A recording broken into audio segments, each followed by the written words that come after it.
Hello everyone, अगर आप लोगों ने अभी तक चैनल को सब्सक्राइब नहीं किया है तो जल्दी से कर लें।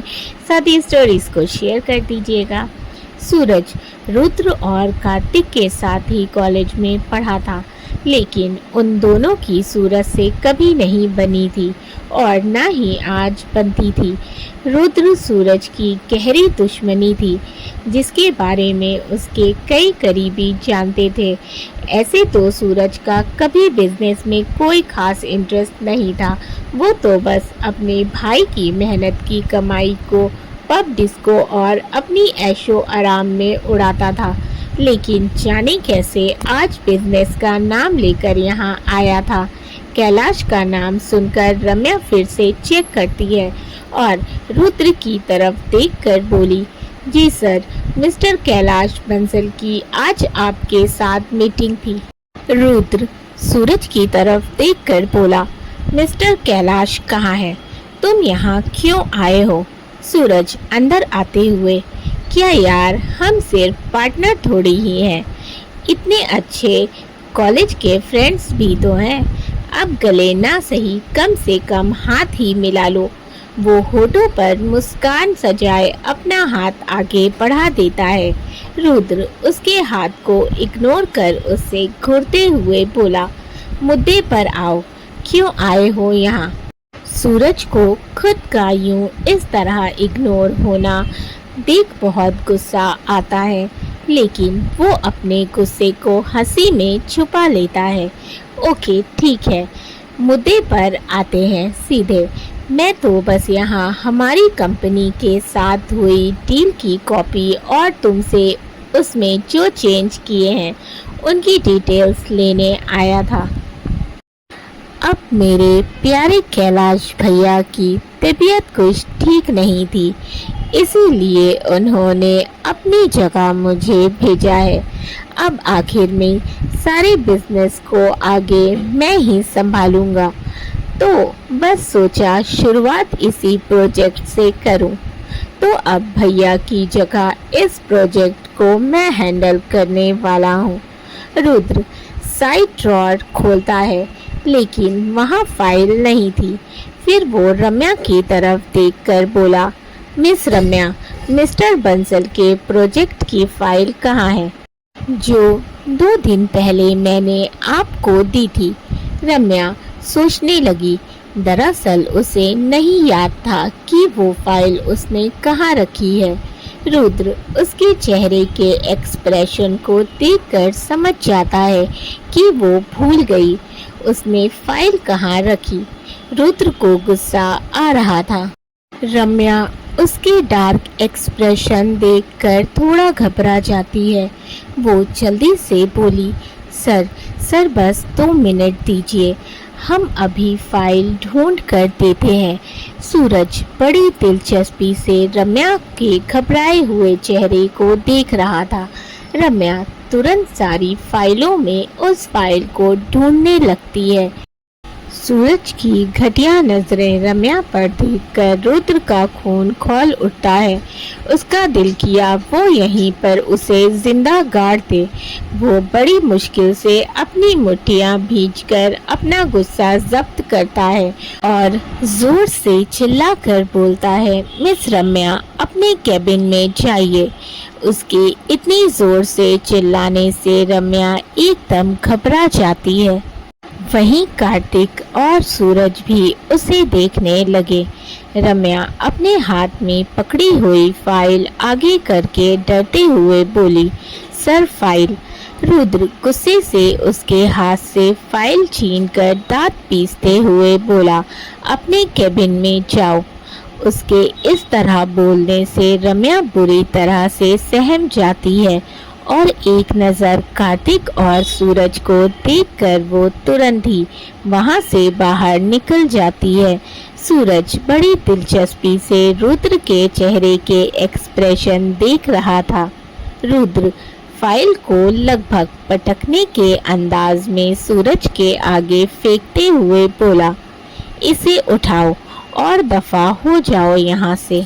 सूरज, अरे क्या हो गया मिस्टर शेखावत, आप तो ऐसे भड़क रहे हैं जैसे मैंने आपकी जाने कौन सी कीमती चीज चुरा ली हो। कार्तिक गुस्से से बोला, मिस्टर बंसल, आपको ये फाइल मिल गई, अब आप यहाँ से जा सकते हैं। सूरज खड़े होते हुए, वैसे तो मुझे प्रोजेक्ट में हुए चेंजेस की डिटेल्स भी चाहिए थी, लेकिन कोई बात नहीं, फिर कभी ले लूँगा। आफ्टर ऑल अब हम पार्टनर्स हैं, तो मिलना मिलाना तो होता ही रहेगा। क्यों मिस्टर शेखावत? वो अपने कोट को ठीक कर फाइल उठाता है और मुस्कुराते हुए वहां से चला जाता है। रुद्र गुस्से से पास रखा पेपर वेट उठाकर जोर से दीवार पर दे मारता है। वो इतने जोर से मारता है कि दीवार में क्रैक पड़ जाता है। कार्तिक जल्दी से उसके पास आकर, रुद्र शांत हो जा, ये क्या कर रहा है? वो तुरंत उसे चेयर पर बैठाकर पानी का ग्लास उसके आगे बढ़ा देता है। कार्तिक, भाई शांत हो जा और पहले पानी पी। लेकिन रुद्र उसकी नहीं सुनता। वो अपने डेस्क पर रखी सारी फाइलें उठाकर फर्श पर फेंक देता है। इस वक्त वो बहुत ज़्यादा गुस्से में था। रुद्र समझ नहीं पा रहा था कि उसे इतना गुस्सा सूरज के यहाँ आने पर आ रहा था या फिर उसका इस तरह रम्या को देखने पर आ रहा था। रुद्र किसी को कॉल करता है और कहता है, नज़र रखो उस पर, और तुरंत कॉल कट कर देता है। कार्तिक, तू किस पर नज़र रखवा रहा है? रुद्र, उन दोनों पर। पिछली बार तो सूरज उसकी वजह से बच गया था, लेकिन इस बार अगर उसने फिर कुछ करने की सोची भी तो वो खुद अपनी मौत को दावत देगा। अपने हाथों से उसकी जान लूँगा मैं। इस वक्त रुद्र के एक्सप्रेशन इतने डार्क थे कि अगर कोई देख ले तो डर जाए। कार्तिक कुछ सोचते हुए बोला, ये तो तूने बिल्कुल सही कहा।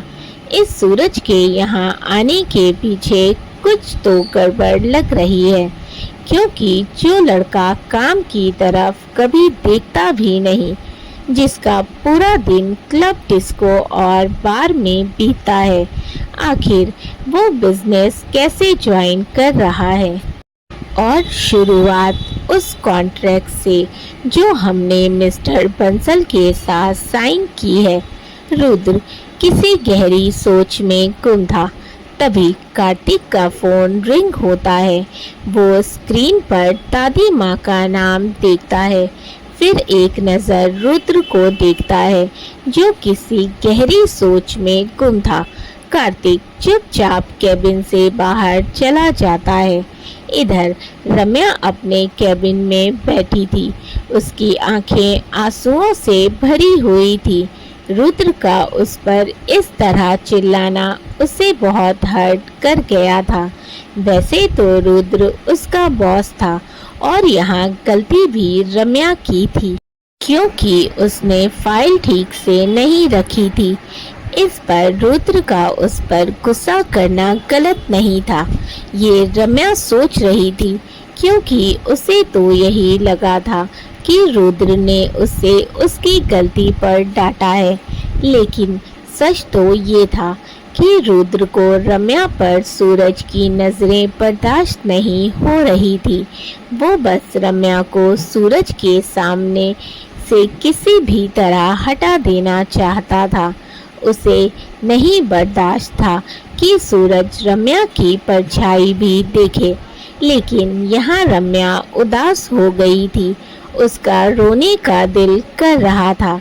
रुद्र पानी पीता है और खुद को शांत करता है। तभी उसे रम्या का ध्यान आता है। वो उसे बुलाने के लिए पास रखी बेल को प्रेस करने जाता है, लेकिन फिर कुछ सोचकर अपने हाथ वापस ले लेता है और अपने लैपटॉप में रम्या के केबिन की फुटेज ऑन करता है। रम्या एक कोने में बैठकर अपने आंसू पोंछ रही थी। रुद्र समझ जाता है कि वो रो रही है। ये देख रुद्र को अच्छा नहीं लगता। वो तुरंत बेल को प्रेस करता है और उसे अपने कैबिन में बुलाता है। कुछ देर में रम्या उसके कैबिन में आती है। कैबिन की बिखरी हुई हालत को देखकर हैरानी से रुद्र को देखने लगती है। रुद्र उसी को देख रहा था। रम्या की आंखें हल्की सी लाल हो गई थी। ये देख रुद्र अपनी आंखें बंद कर लेता है और अपनी चेयर से पीछे की तरफ टिककर बैठ जाता है। रम्या चुपचाप सभी चीजें उठाकर रखने लगती है।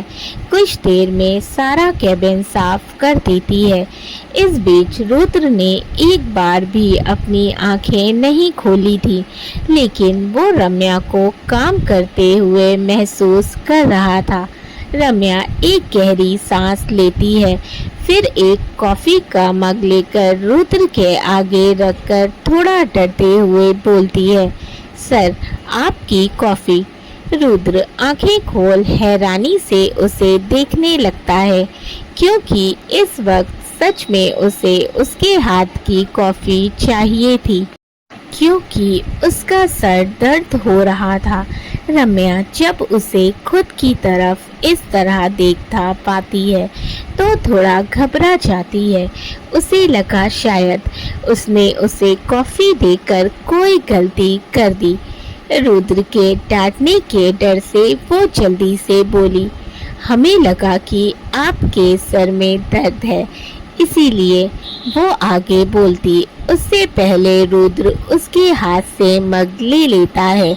उसके होठों पर मुस्कान आ जाती है, जिसे वो जल्दी से छुपा लेता है और ऐसे ही बोला, थैंक्स। रम्या कुछ नहीं बोलती और वहाँ से चली जाती है। ऑफिस टाइम खत्म हो गया था। दोनों गाड़ी में बैठे थे। हमेशा की तरह रुद्र ड्राइव कर रहा था और रम्या चुपचाप बैठी थी। तभी रुद्र की नज़र एक आइसक्रीम पार्लर पर पड़ती है तो वो कार रोक देता है। रम्या सवालिया नज़रों से उसे देखने लगती है। रुद्र, आइसक्रीम में कौन सा फ्लेवर पसंद है? रम्या को समझ नहीं आता कि वो क्या पूछ रहा है। वो बोली, जी रुद्र, अरे यार तुम्हें आइसक्रीम कौन सी पसंद है? रम्या अभी कुछ बोलती उससे पहले रुद्र बोला, छोड़ो, मैं अपनी पसंद का ही ले आता हूँ, तुम यहीं बैठो, मैं अभी आता हूँ। ये बोल वो कार से नीचे उतर जाता है और बिना उसकी बात सुने ही वहाँ से चला जाता है। रम्या चुपचाप बैठी उसके वापस आने का इंतजार करने लगती है। कुछ देर में रुद्र वापस आता है तो उसके हाथ में 2 बटर स्कॉच आइसक्रीम थी। वो कार में बैठकर एक उसकी तरफ बढ़ा देता है। रम्या बस हैरानी से उसे देख रही थी, जैसे पूछ रही हो, क्या आप ये मेरे लिए लाए हैं? रुद्र, पकड़ो इसे, अब तुम्हारे अलावा यहाँ कोई तीसरा तो है नहीं जो मैं उसके लिए लाऊंगा। तब रम्या अपनी नज़रें झुका लेती है और उसके हाथ से आइसक्रीम ले लेती है।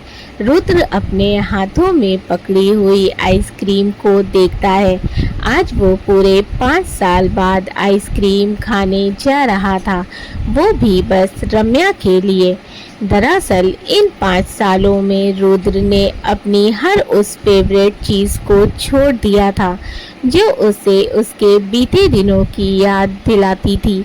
जब से उसने अपने अंदर के रुद्र को मारा था, उसने इन सब चीज़ों से जैसे रिश्ता नाता ही खत्म कर लिया था। लेकिन आज वो सिर्फ रम्या की वजह से फिर से अपनी बीती जिंदगी के एक हिस्से को जी रहा था। रुद्र ने ये नोटिस किया था कि रम्या दिन की बात से कुछ ज़्यादा ही उदास है। अब वो खुद ना तो कभी उससे कुछ कहती थी और ना ही कभी कुछ मांगकर कोई फरमाइश करती थी। इसीलिए जब रुद्र को आइसक्रीम पार्लर दिखा तो वो बिना सोचे समझे उसके लिए आइसक्रीम लेने चला गया। लेकिन अंदर जाकर उसे एहसास हुआ कि अगर वो सिर्फ उसके लिए लेकर गया तो उसे क्या कहेगा। अब रुद्र तो रुद्र था, परवाह भी करता, लेकिन ये दिखाकर कि वो उसके लिए कोई मायने नहीं रखती, इसीलिए मजबूरन उसे अपने लिए भी लेनी पड़ी।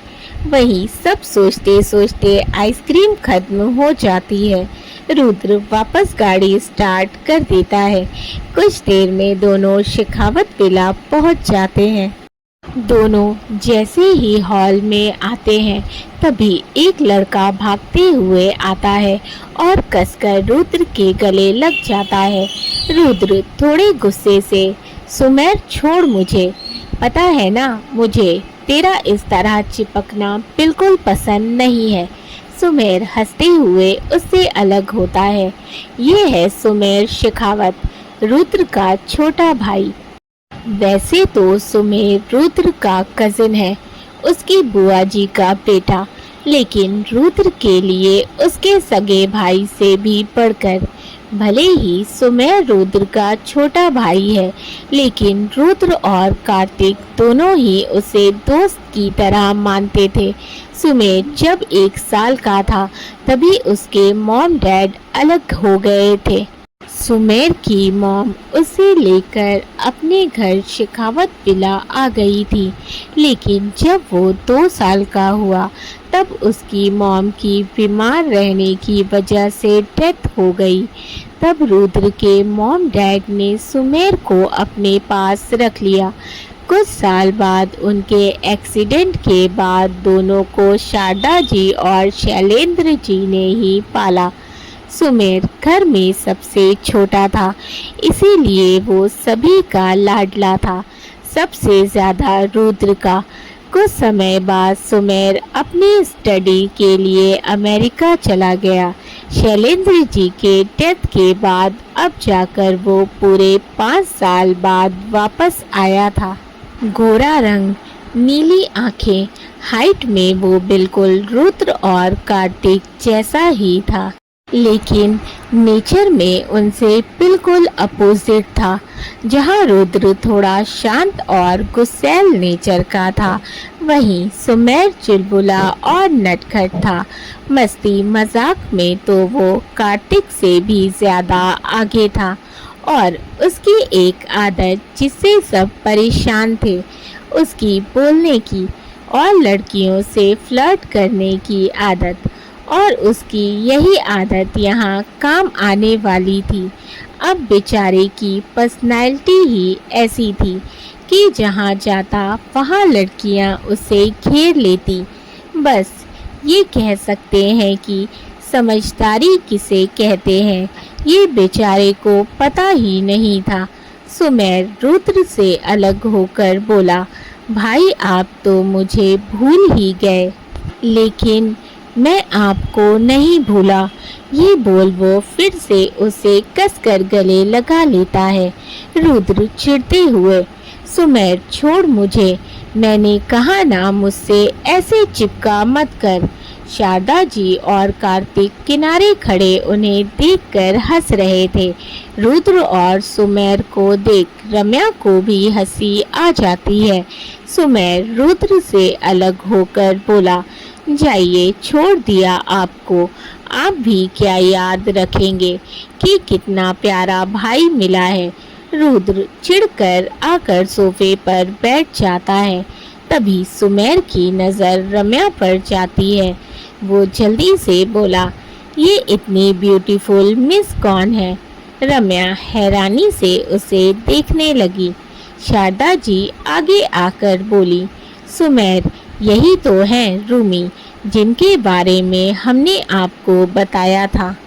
सुमेर, तो ये है भाई की वाइफ। वो अपना हाथ आगे बढ़ाकर बोला, हाय आई एम सुमेर। रम्या शारदा जी को देखने लगी। शारदा जी मुस्कुराकर, रूमी ये सुमेर है, रुद्र के छोटे भाई, उनकी बुआ जी के बेटे। तब रम्या मुस्कुराकर सुमेर से हाथ मिला लेती है। सुमेर, वैसे आपको पता है आप कितनी प्रीति हैं। रम्या मुस्कुरा देती है। सुमेर, लेकिन मैं आपको क्या बुलाऊं? वैसे तो आप मेरी भाभी हुई, लेकिन नानू ने मुझे ऑफिस ज्वाइन करने को कहा है और आप भाई के साथ उनके ऑफिस में ही काम करती हैं। अभी वहाँ तो मैं आपको भाभी बोल नहीं सकता, तो मैं आपको क्या बुलाऊं? तभी कार्तिक बोला, तो उन्हें रूमी बोल, वैसे भी वो तेरी हम उम्र ही है। सुमेर चहकते हुए बोला, हाँ ये तो अच्छा है। रूमी, आप मेरी दोस्त बनेंगी? रम्या रुद्र को देखने लगी तो सुमेर बीच में आकर बोला, अरे आप भाई को मत देखो, वो तो एक नंबर के खड़ूस हैं, लेकिन मैं बहुत क्यूट और स्वीट हूँ। आप मुझसे दोस्ती करेंगी तो मेरी तारीफ करते करते नहीं थकेंगी। उसकी बात सुन रम्या को हंसी आ जाती है।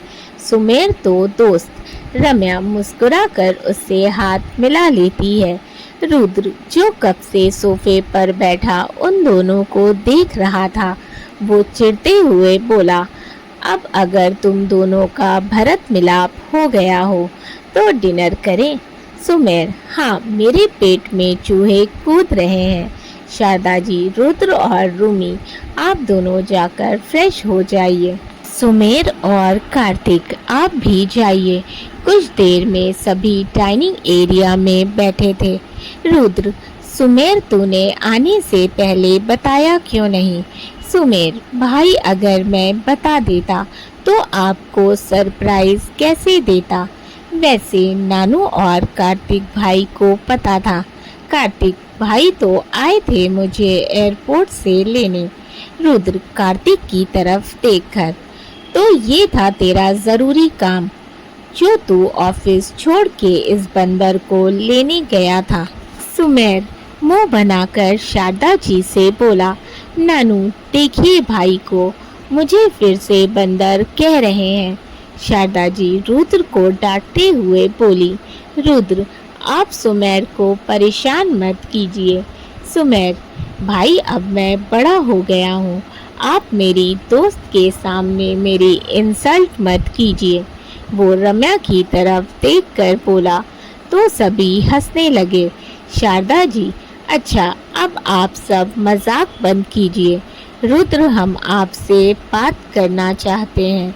रुद्र, बोलिए दादी माँ। दोस्तों स्टोरी अच्छी लग रही हो तो वीडियो को लाइक कर दीजिएगा, चैनल को सब्सक्राइब कर लें, साथ ही स्टोरीज को शेयर कर दिया करें। अपने फीडबैक मुझे ज़रूर दें। Thank you for watching and keep supporting. Love you all.